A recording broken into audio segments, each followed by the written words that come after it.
O seu primeiro dia ali na Câmara, vamos voltar um pouquinho a esse período. A senhora se sentiu acolhida ali dentro? Não, nem um pouco. Eu falo muito pouco disso, né?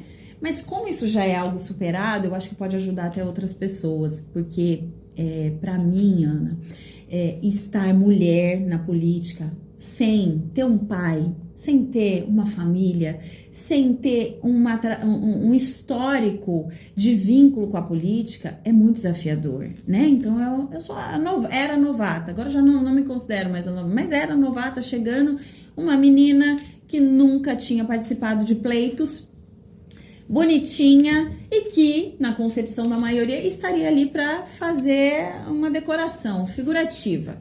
E não foi assim. Então, eu, de cara, já senti que o ambiente não era propício para mim. E nós tomamos posse no dia 1º de janeiro, teve recesso parlamentar, no dia 2 de fevereiro foi a primeira sessão. E no mês do recesso parlamentar, eu sofri muitas, mas muitas perseguições. Eu tive até um pedido de cassação do meu mandato. Com base em quê?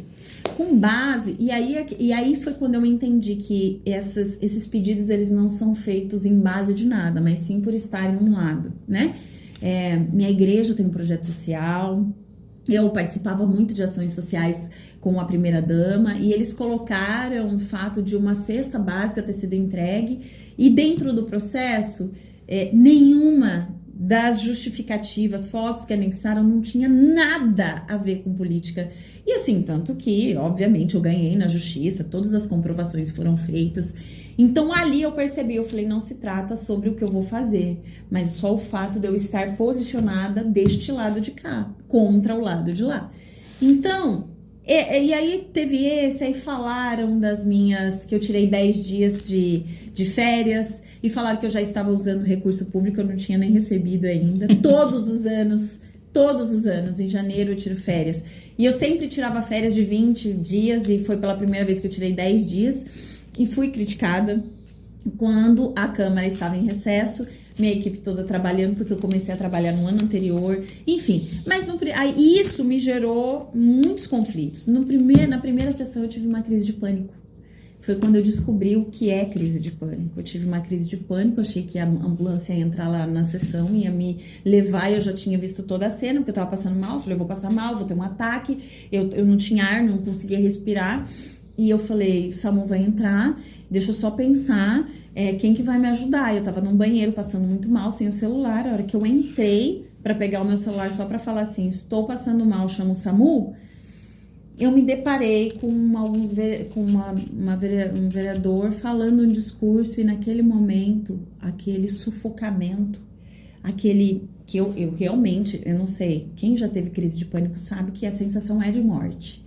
A gente vai morrer, parece que o teto tá baixando, você sufoca, você não consegue respirar, o coração acelerado. Eu não conseguia puxar o ar, e eu realmente estava assim, eu vou morrer aqui, se o SAMU não chegar e me socorrer, eu tô morrendo. Naquele momento eu falei, Deus, só me faz entrar no plenário, porque eu fui pro banheiro tentar, né, pegar meu celular, e quando eu vi um discurso, eu falei, peraí, na hora eu tive uma experiência com Deus, assim, que é uma coisa que eu quase não falo, porque é uma coisa, né, que nem todo mundo acredita, mas pra mim é muito real. Naquela hora eu tive uma experiência com Deus, e Deus falou assim como você se sente pequena e não se sente que aqui é o teu lugar, eu fui com Davi, você com você. Porque naquela hora que eu vi aquele discurso, eu falei assim, a política precisa de pessoas decentes, corajosas. É por isso que eu tô aqui. Eu vou enfrentar, mesmo que seja um Golias pra mim, eu vou enfrentar. E naquele dia, eu subi pra falar, porque essa talvez seja uma das características que Deus olhou em mim, porque eu sou uma improvável da sociedade. Eu sou meio improvável, não entendia nada de política, odiava política, criticava política, não queria fazer parte. Pra mim, quem entrava pra política era mau caráter. E Deus vai e me escolhe. E aí, eu entendi que eu não sou de me acovardar.